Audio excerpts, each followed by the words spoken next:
puedo danzar con libertad. La Iglesia Cristiana Embajadores del Rey te invita a nuestras reuniones los días viernes 5:30 de la mañana, Alborada, los domingos 8 de la mañana, servicios para toda la familia. Usted es el hijo, la hija amada de Dios, en quien Dios tiene ¿qué? Complacencia. Ven con todos los tuyos. Carrera Tercera con calle 16, enseguida del Colegio Bautista, barrio San Nicolás. Porque todos los que son guiados por el Espíritu de Dios, los tales son hijos de Dios. Por tanto, somos embajadores de Cristo. Tú eres todo lo que yo soñé y yo te amo.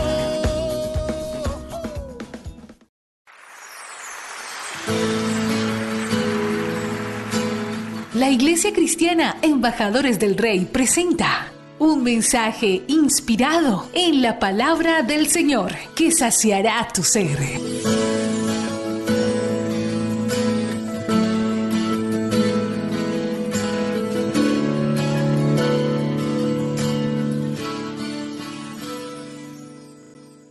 Vamos a ir a Lucas, vamos a estar hoy en el Evangelio según San Lucas y vamos a ver ese amor de Dios, esa relación que necesitamos entender de ese padre sobre sus hijos. Vamos a ver Lucas capítulo 15. Quiero que usted por favor abra su Biblia. Yo en esto soy un poco anticuado, yo no soy de prenda su Biblia, sáquela del celular. No, yo soy más bien del libro como tal. Y vamos a ver el capítulo 15, me habla de tres parábolas que tienen que ver con la misma cosa. En estas tres parábolas vamos a encontrar algo que se pierde, alguien que sale a buscar o que alguien se queda esperando eso que se pierde y al final las tres cosas que se pierden se recuperan. Así que quiero que usted lea atentamente conmigo Lucas capítulo 15.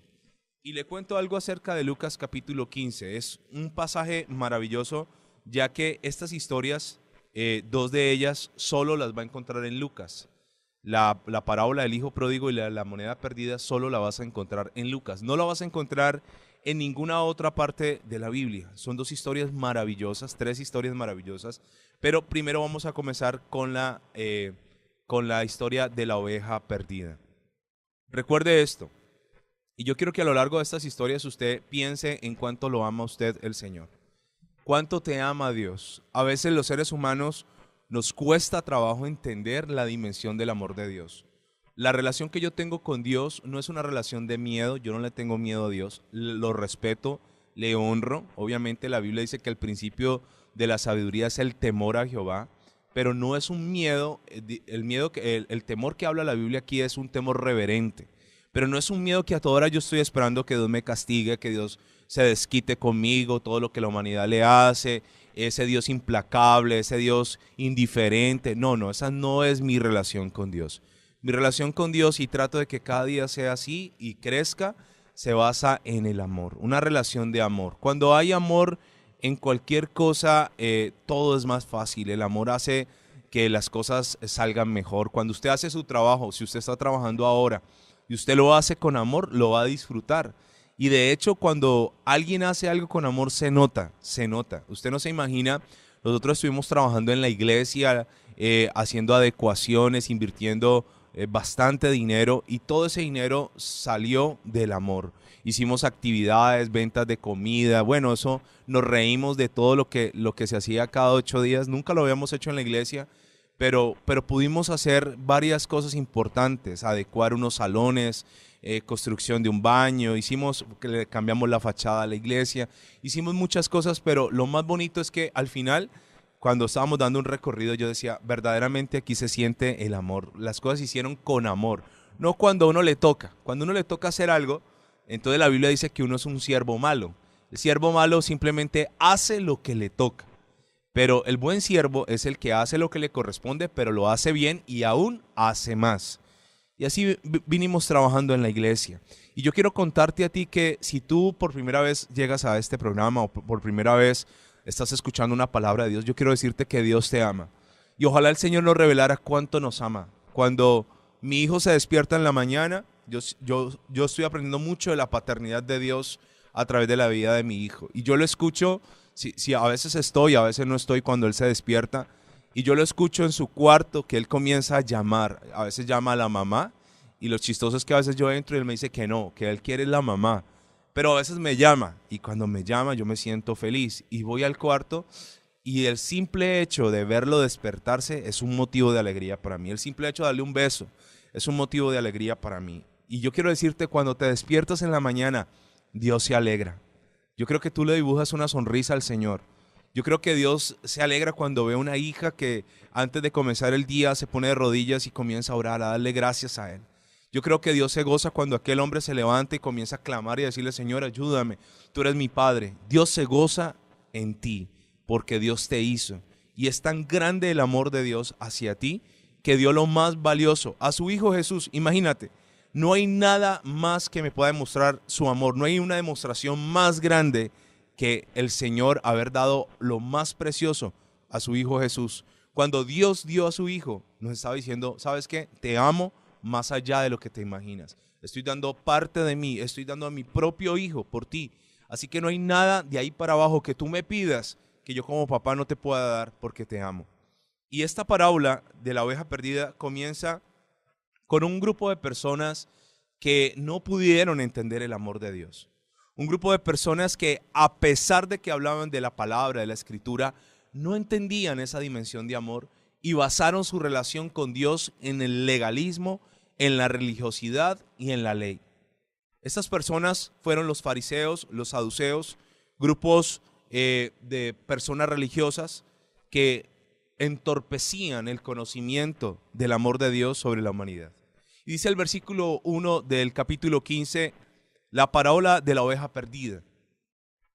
Se le acercaban a Jesús todos los publicanos y pecadores para oírle.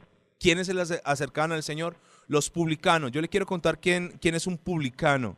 Un publicano, recuerde que Leví o Mateo era publicano. ¿Qué era un publicano? Era un hombre que traficaba con su oficio, era un recaudador de impuestos, que beneficiaba con trampas y chantaje a los romanos. Era un hombre corrupto. Normalmente el publicano era un judío que oprimía a sus propios hermanos judíos porque le trabajaba al imperio romano. Así que un publicano era alguien aborrecido. Imagínese dentro de su comunidad, alguien de su misma nacionalidad, oprimiéndolo a usted para darle impuestos a un ejército extranjero. Eso era un publicano. Era alguien que manejaba chantaje, manejaba trampas. Era una persona normalmente adinerada en medio de un pueblo pobre. Pero ¿sabe qué hizo Jesús? El Señor aceptaba a los publicanos. Porque el Señor no vino a salvar a buenos, a gente perfecta. Él vino por usted y por mí, que somos débiles, que somos pecadores, que tenemos una cantidad de errores. Y sé que se acercaban a Él los publicanos y los pecadores, dice la Biblia claramente, los pecadores. Sabe que el Señor Jesús se alegra cuando a la iglesia llegan los pecadores. Y una de mis oraciones, yo les decía a los hermanos entre risa y risa el día viernes, yo les decía, ustedes están aquí porque yo he orado explícitamente a Dios para que Dios me traiga todos los que han echado de iglesias, los que nadie quiere, los que conocieron y se apartaron. Yo quiero ese tipo de gente en la iglesia, porque sé que Dios se alegra. Dios no te deja de amar. Dios no te ha dejado de amar si te has alejado. Dios no te ha dejado de amar si has hecho algo incorrecto. Dios no te ha dejado de amar aunque te equivoques, porque el amor de Dios no está supeditado o condicionado a mi comportamiento. Ahora, claro, obviamente, mi amor tiene que llevar a un comportamiento cada vez mejor. No estoy diciendo con esto que pequemos deliberadamente, no. Pero Dios te ama independientemente de. Ahora, ¿qué sucede aquí? Dice el versículo 2, y aparecen de nuevo estas personas que no conocieron verdaderamente el amor de Dios, porque ellos creían que vivir una vida de apariencia era más importante que vivir una vida real. Hoy en día nos encontramos con gente que vive en una burbuja de mentiras, una vida de apariencia. Aparentan tener un matrimonio feliz que no tienen, un hogar feliz que no tienen, una empresa exitosa que no tienen. Viven en un barrio o en un sector que no pueden pagar. Quieren darse una vida que no pueden tener. Y los fariseos y los escribas y los saduceos eran una corriente religiosa de apariencia. ¿Sabes? A Dios no le gustan las apariencias. Dios quiere que yo sea como soy. Dios me ama con mi mal carácter, a veces me enojo. Yo lo he confesado tantas veces, a veces como pastor, lo más contradictorio que yo le digo a Dios, Señor, definitivamente esto es contradictorio. Lo más contradictorio para un pastor es no querer hablar con personas, y a veces me pasa. A veces yo tengo días donde quiero estar en silencio, no quiero hablar con nadie, quiero estar solo con Dios. Y a veces me ocurre eso. Pero yo prefiero decírselo, Señor, ¿sabes qué? Perdóname, Dios, mañana no quiero atender a nadie.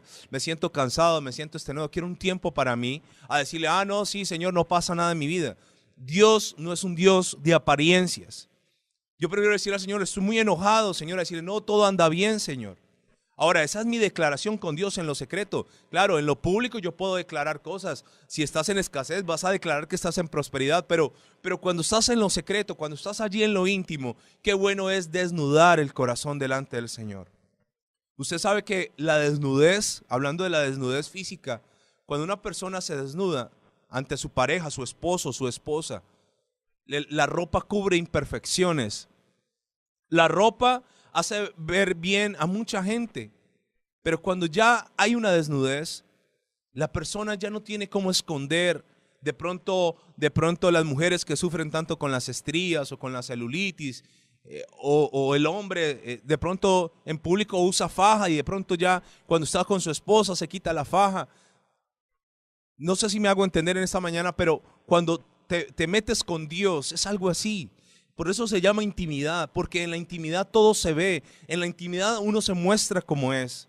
Pero los fariseos y los religiosos de la época no entendían que Dios quería salvarlos también a ellos, pero ellos estaban más interesados en juzgar, en condenar al prójimo, en mirar el error del otro antes de mirar sus propios errores. Dice el versículo 2, y los fariseos y los escribas murmuraban diciendo, este a los pecadores recibe y con ellos come. Mire, el fariseo, el religioso, siempre estará criticando al que es de Dios. Siempre lo estará criticando. Yo he entendido esto.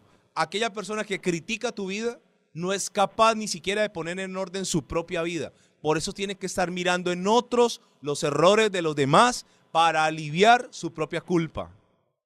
Hay gente que mantiene metida en la vida de los demás. No te metas en la vida de nadie. Ocúpate de tu propia vida. Ocúpate de tus propios hijos. Hay gente muy buena criando hijos ajenos, pero los de ellos están perdidos. Eso es un religioso. Eso es un fariseo. Murmuraban. ¿Y por qué murmuraban? Porque el Señor atendía a los publicanos y a los pecadores. Y cuando aquí habla de pecadores, no me pone puntualmente, pero pecadores habían de todo tipo. Habían asesinos que comían con Jesús, habían prostitutas. De hecho, una de sus discípulas, María, la que salieron, la Biblia dice, varios espíritus de ella, era una ramera, era una prostituta. De hecho, Jesús tuvo un discípulo que era un asesino llamado Simón el celote o el cananista, que era de un movimiento subversivo, derramador de sangre. Era el movimiento de los judíos que no se dejaban montarla de los romanos y usaban espadas y asesinaban y emboscaban a las cuadrillas de los soldados romanos. Y Jesús lo tuvo entre sus 12. No como un asesino, porque fue renovado, porque conoció de Dios, porque fue transformado. Pero allí estaba. El Señor nunca le cerrará la puerta a alguien que quiera cambiar. Somos más bien los seres humanos los que cerramos la puerta del reino a la gente. Pero yo quiero decirte, tú puedes ser un asesino, tú puedes ser una prostituta, tú puedes estar haciendo lo peor de lo peor, pero si hoy decides encontrarte con Jesús y tener un encuentro con Él, Él estará dispuesto a cambiarte, a salvarte, a sanarte y a hacer de ti una nueva criatura. Ahora esta gente comienza siempre con sus cosas, siempre comienza con sus palabras, a murmurar, a criticar. Iglesia donde hay murmuración, iglesia que no avanza, hermano. Que por qué cantan esas canciones, que por qué no cantan las otras, que por qué se visten así, que por qué no se visten, que por qué saltan, que por qué no saltan. Mire, huya de los murmuradores. Ahora, recuerde que vamos a leer 3 parábolas. La parábola, el Señor utilizaba parábolas para contar una historia fácil de entender, pero que nos iba a dejar una verdad profunda sobre el reino de los cielos. Recuerde eso. El reino de los cielos es fácil de entender. Ahora, esta gente se acerca y comienza a murmurar y el Señor lo sabe. Y el Señor sabe que estos fariseos se creen muy santos, ¿no? Ellos se creen muy santos. Ellos se creen muy piadosos. Ellos se creen muy buenos. Líbrame, Señor, de creerme mejor que las demás personas. Hay gente que ya se cree que está más cerca de Dios que los demás y eso es un grave, grave error. Ahora, el Señor va a contar una parábola y esta parábola tiene un propósito especial. Dice el versículo 3, entonces él, el Señor, le refirió esta parábola diciendo, él ve la actitud de los fariseos enojados, molestos porque a Jesús le están llegando los publicanos, los pecadores, y ellos no se alegran porque el malo esté buscando de Dios, ellos se enojan porque el malo, el perdido está buscando de Dios en vez de alegrarse, no tienen gozo, no sienten el gozo de la salvación. Cuando a tu congregación, por la puerta de la iglesia, entre alguien de dudosa reputación, no lo mires mal, alégrate, porque verdaderamente el reino de los cielos se ha acercado a ese lugar. Cuando a la iglesia llegue alguien con pinta de lo que sea, alégrate y gózate, porque para eso es el reino de los cielos. Y el Señor nunca desechó a la gente que los demás discriminaban, pero los fariseos estaban bravos. Así que el Señor decide contarles una historia para que ellos se den cuenta lo importante que es todo el mundo para Dios, independientemente de su situación actual.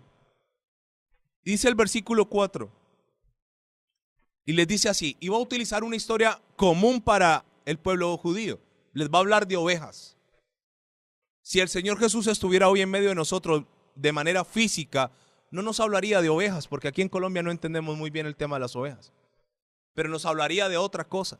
Yo creo que el Señor utilizaría el tema de los celulares, el tema de los computadores, el tema de muchas cosas modernas, pero en su momento el Señor utiliza algo que todo el mundo conocía, las ovejas, de hecho muy importantes en la economía del pueblo judío.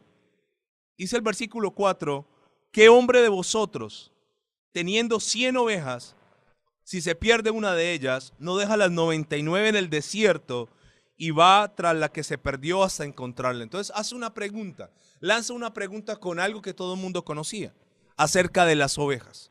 Ahora, escúcheme esto que le voy a hablar aquí. Supongamos que usted tiene 100 ovejas. Si el Señor comienza a decirle esto, si usted tiene 100 ovejas, usted no es pobre, usted es una persona adinerada.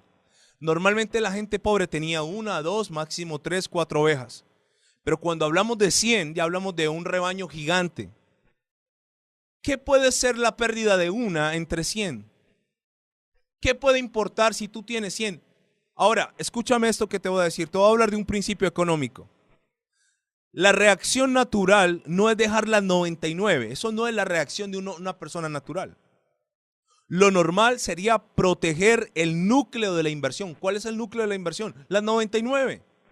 La economía dice que podemos sobrellevar la pérdida del 1%, pero no la pérdida del 99%. Eso es un principio económico. Tú puedes sobrellevar la pérdida de un 1%, pero no la pérdida del 99%. Así que, ¿qué hace una persona normal? Una persona normal cuida el núcleo de su inversión. ¿Cuál es el núcleo? Las 99. ¿Por qué sabía que se le habían perdido una oveja? Sencillamente por esto. Cuando los pastores, recuerde que ellos eran nómadas, ellos no eran sedentarios, ellos no estaban en un solo lugar, porque en la región de Palestina, una región desértica, el pasto es bastante complejo de encontrar. Ellos tenían que ir de lugar en lugar buscando esos pastos. El pastor tenía que deambular de un lugar a otro llevando sus ovejas para poderlas alimentar. Pero cada noche el pastor hacía algo. Normalmente, ¿qué hacía el pastor? El pastor hacía un encierro con ramas, con troncos, con espinos alrededor de las ovejas y comenzaba a meter oveja por oveja en ese redil y las contaba una por una. De hecho, este pasaje, cuando habla que un solo pastor tenía 100 ovejas, es un poco exagerado en el sentido en que un solo hombre no podía guiar 100 ovejas, pero él está hablando de la abundancia de Dios. Él está hablando de la abundancia del Señor, de que Dios tiene muchas ovejas, porque el pastor tenía que ungir cada oveja y contarla, Pero cada noche el pastor contabilizaba sus ovejas y resulta que al contabilizar, al caer la tarde, se da cuenta que le falta una. Ahora, ¿cuántos de ustedes, y me incluyo allí, saldrían en medio de la noche dejando 99 ovejas, él dice, en el desierto, para buscar una sola, para buscar una simple y llana oveja? Podría parecer que una oveja no es importante, pero ¿sabe qué está haciendo el Señor? Nos está hablando del gran amor que Dios siente por ti y por mí. En el mundo pueden haber 2.000 millones de creyentes dentro de los 7.000 millones de habitantes. 2.000 millones de cristianos, y incluimos ahí a los católicos y todo este cuento. Pero cuando una sola de sus ovejas se le va al Señor de su redil, ¿sabes qué hace el Señor? A él no le importa lo demás. Él saldrá a buscarte. Cuando tú te has alejado de Dios, cuando alguien se aparta del Señor, ¿sabes qué hace el Señor? Dios no es un Dios indiferente. A veces el diablo nos hace creer eso. Pues, ¿qué te va a extrañar Dios? ¿A Dios qué le va a importar tu vida? Si hay miles, si hay millones, si Dios es el pastor de millones, ¿qué le va a afectar si tú no vuelves? Pues te quiero decir, mi querido amigo, que le importas muchísimo. Que te ama tanto, que Él es capaz, porque esta parábola, Él la está enseñando aquí en la tierra, pero les está hablando cómo se mueve el reino de los cielos. Y Él está diciendo, este pastor dejó las 99. Ahora, las deja en un lugar en medio de peligros, en un lugar peligroso. Pero ¿sabe qué? Este pastor salió a buscar a esa oveja. ¿Y sabe qué hace este pastor? Toma un gran riesgo, porque esa oveja es preciosa para él. Él sabe su nombre. ¿Sabe que cada pastor en Palestina le tenía un nombre a una oveja? Nombre a su oveja. No como los perros de hoy en día que le colocamos nombres de humanos. Mateo, Lucas, Sebastián. No, me imagino en ese tiempo, Manchas, Motita, yo qué sé cómo le ponían a las ovejas. Y cada pastor conocía a su oveja por nombre. ¿Sabe que esto es precioso? Porque el Señor te conoce por tu nombre. El Señor te formó, el Señor te hizo, el Señor te dio los ojos que tienes, el color de tus ojos. El Señor te hizo la boca así, grande, pequeña, larga, ancha. El Señor te hizo tu cabello, el Señor te hizo tus dedos, el Señor hizo tus manos. Cuando yo cojo a mi hijo, él está dormido, yo le miro sus dedos, sus deditos tan bien hechos. Eso es una maravilla, eso es algo maravilloso.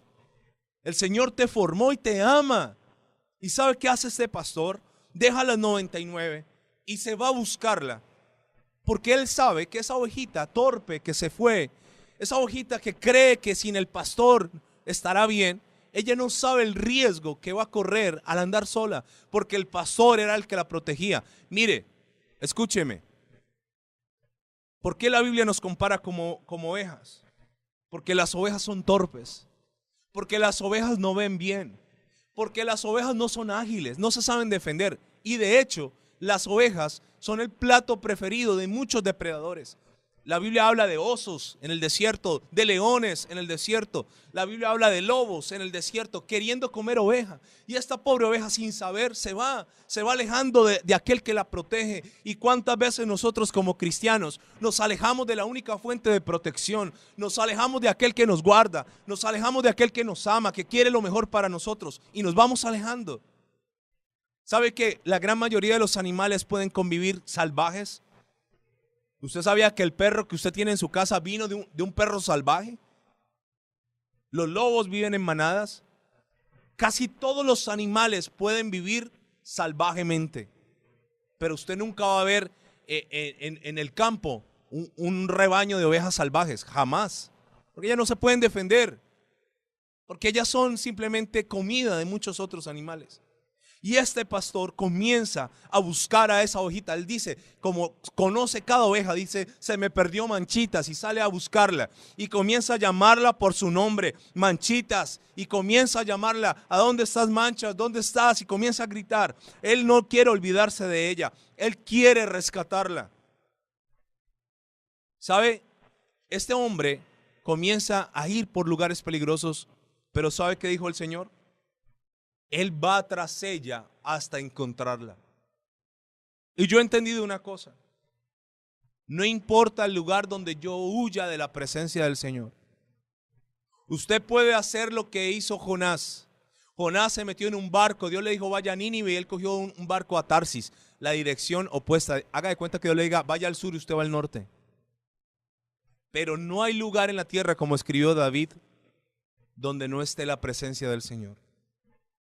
Y donde quiera que te escondas, y donde quiera que te metas, y a donde quiera que huyas del Señor, el Señor te encontrará por amor, porque te ama, porque eres su oveja y eres demasiado importante para Él.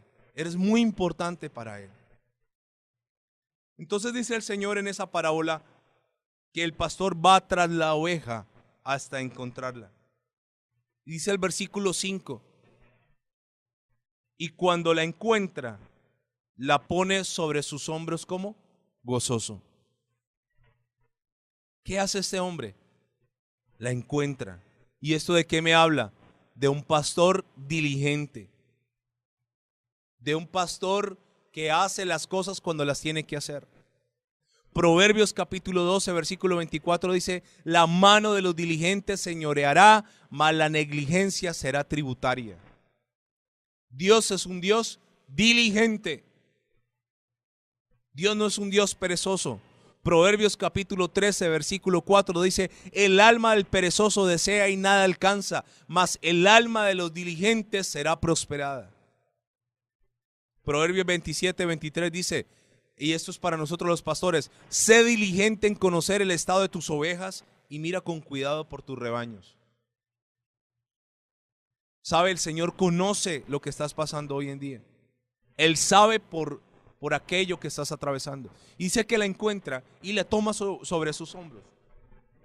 Dentro de las costumbres hebreas, si esta ovejita era reincidente, o sea, era una ovejita que ya varias veces se había fugado, entonces el pastor iba a tener que sancionar a la ovejita. ¿Qué le iba a hacer el pastor? Él le iba a partir una patica a la oveja. Él iba a tener que producir un dolor a la oveja para que la oveja aprendiera a no irse del rebaño. A veces Dios tendrá que producir quebrantamiento, tendrá que cerrar puertas, tendrá que dejarte solo, tendrá que aislarte de todo el mundo, tendrá que traer un tiempo de escasez a tu vida para que tú vuelvas a Él. Y para que entiendas que solo en Él estás protegido y protegida, solo en Él tendrás cuidado, solo en Él estás segura, solo en Él tus sueños viven, solo en Él encontrarás aquello que tú necesitas. Pero dice que Él la toma sobre sus hombros. Imagínese cuánto puede pesar una oveja y Él la carga. Él no va a dejar que ella se devuelva con su patica así. Él la carga, Él la trae de regreso. Y dice que viene gozoso, viene feliz. ¿Por qué? Porque había perdido una ovejita ante los ojos de cualquier persona insignificante, ante los ojos de su pastor importante. Y quiero decirte, cuando tú vuelves a Él, cuando te has alejado de Él y vuelves, el Señor se llena de gozo en su corazón porque te ama. Vuelvo al principio. La relación que yo tengo con Dios es una relación de amor, no es una relación de castigo, no es una relación de miedo, es una relación de amor. ¿Cómo te sientes tú cuando ves entrar por la puerta a un ser que amas? Feliz. Y mire lo que dice el versículo 6. Y al llegar a la casa, reúne a todos sus amigos, mire, es un gran acontecimiento, y vecinos, diciéndoles, gozaos conmigo, porque he encontrado mi oveja que se había perdido. ¿Cómo llama la oveja? Mi oveja, no la oveja, mi oveja. Tú eres su oveja. Ahora, se perdió una oveja y este hombre la ama tanto que cuando la encuentra se goza y se alegra tanto que luego cuando regresa a la casa le cuenta a todo el mundo, mire, yo en el viaje que estaba me sucedió esto, vamos a hacer una reunión, alégrense conmigo porque aquella oveja se había perdido y ha sido encontrada. Recuerde que toda esta parábola me quiere hacer una similitud de cómo es el comportamiento de Dios y el reino de los cielos. Y dice el versículo 7, os digo, como los fariseos estaban enojados porque venían al Señor Jesús los pecadores y los publicanos, entonces el Señor les dice esto, os digo que así habrá más gozo en el cielo por un pecador que se arrepiente que por 99 justos que no necesitan arrepentimiento. Ahora escúcheme, Él les está diciendo, miren, ¿cómo funciona el reino de los cielos? En el reino de los cielos es más importante una persona que no tiene apariencias, que reconoce que es un pecador, que reconoce que le falla a Dios y se arrepiente. Hay más alegría en el cielo que por 99 justos que no necesitan arrepentimiento. Ese 99 justos, el Señor estaba siendo sarcástico e irónico y les estaba diciendo, como ustedes no necesitan arrepentimiento, como ustedes son tan justos, como ustedes son tan santos, pero le quiero decir algo, aunque ustedes se la crean tan justos y tan santos, en el reino de los cielos hay más gozo cuando alguien reconoce su necesidad de Dios que cuando ustedes aparentan que no. Ese es el propósito de esta primera parábola. Algo se perdió y algo fue hallado. Ahora, la segunda historia, si alcanzo hoy, la parábola de la moneda perdida. Les va a contar 3 historias de algo que se pierde y algo que se encuentra. ¿O qué mujer? Entonces ya cambia la historia. Para hacerles entender a estos cómo es que funcionan las cosas en el reino. ¿O qué mujer que tiene 10 dracmas, si pierde una dracma, no enciende la lámpara y barre la casa y busca con diligencia hasta encontrarla?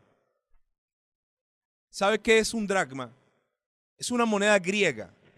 El dracma es más o menos equivalente a un denario romano, o sea, la paga diaria de un labrador.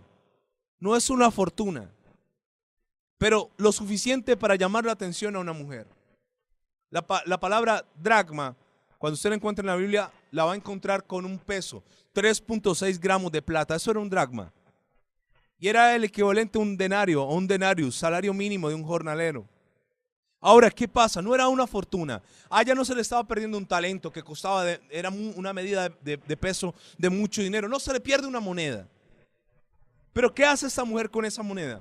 Primero, enciende la lámpara, prende la lámpara en su casa y comienza a barrer toda la casa, toda la casa.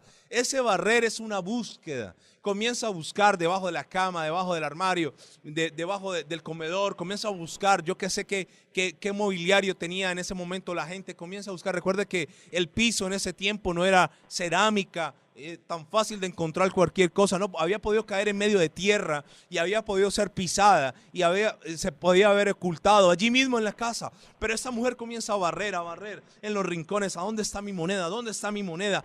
Claro, ¿cuántas monedas tenía ella? 10, pero se perdió una. Ya podía decir, pero me quedan 9. Bueno, ¿qué vamos a hacer? El equivalente a esa moneda hoy aquí en Colombia son 35, 40 mil pesos, que sirven, claro. Pero si usted tiene 400,000 pesos, se le pierden 30,000, 40,000, pues bueno, qué pereza, no, me da mucha pereza. No me voy a empobrecer por esos 30,000, 40,000 que se me perdieron. Pero esta mujer comienza a buscarla de manera insistente hasta encontrarla. O sea, aquí hay una palabra clave. Ella no va a desmayar, ella no va a abandonar hasta que la encuentra, al igual que el pastor. Y como esta es una similitud de cómo funciona el reino de los cielos, yo te quiero decir, el Señor no te va a soltar, el Señor no te va a abandonar, el Señor te va a perseguir. El que comenzó la buena obra en ti la va a terminar, Él te va a acorralar, Él te va a buscar, Él te va a sacar de la discoteca, Él te va a sacar de medio del pecado, Él te va a sacar donde quiera que te encuentres, porque tú eres demasiado importante para Él. Puede que para el mundo tú no valgas, seas uno más, pero para Dios eres demasiado importante. Dice el versículo 9, y cuando la encuentra, mire que es una mujer también determinada, es una mujer diligente, como leímos ahora, una mujer esforzada. Cuando la encuentra, reúne a sus amigas y vecinas diciendo, gozaos conmigo porque he encontrado el dracma que se me había perdido. Una moneda, pero ella está feliz. Pero como el Señor les quería enseñar a ellos cómo es que se mueve esto y cómo funciona, les dice al final, versículo 10. Así que os digo que hay gozo delante de los ángeles de Dios por un pecador que se arrepiente. Y voy terminando allí por hoy. ¿Qué le interesa al Señor? ¿99 justos que no necesitan arrepentimiento? No. Gente que dice que no necesita buscar de Dios. O gente que ya se cree más santa que muchos otros. No. Dios quiere ese hombre y esa mujer que hoy puedan reconocer y decir: Señor, soy pecador, sé propicio a mi pecado. Reconozco mis debilidades. Reconozco que me he apartado.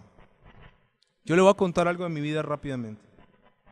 Porque este programa se llama Volviendo al Padre. Porque esa fue la palabra que Dios me dio. Y volviendo al Padre tiene que ver con la tercera historia, la del hijo pródigo. Sabe que yo como creyente una vez estaba en un lugar, en una iglesia, en una congregación.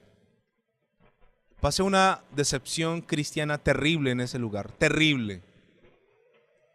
Yo dije, yo no voy a seguir siendo cristiano.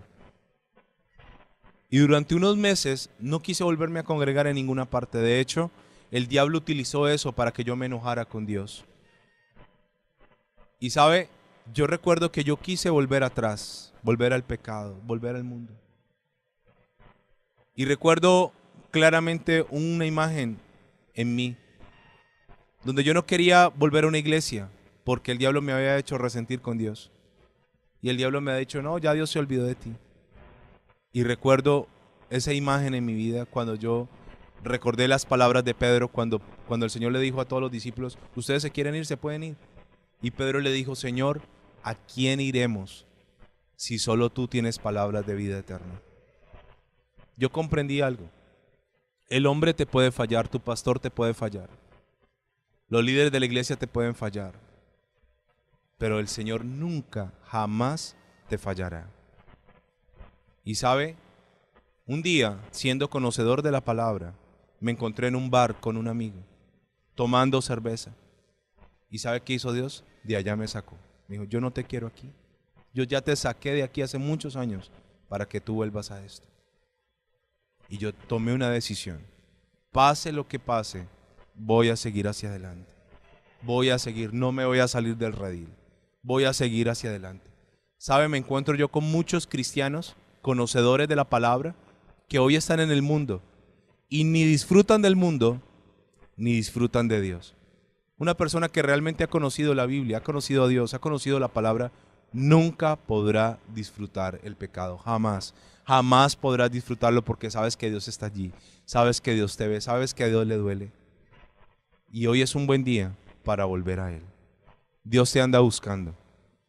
Dios te anda buscando y no te va a soltar. Él te va a alcanzar.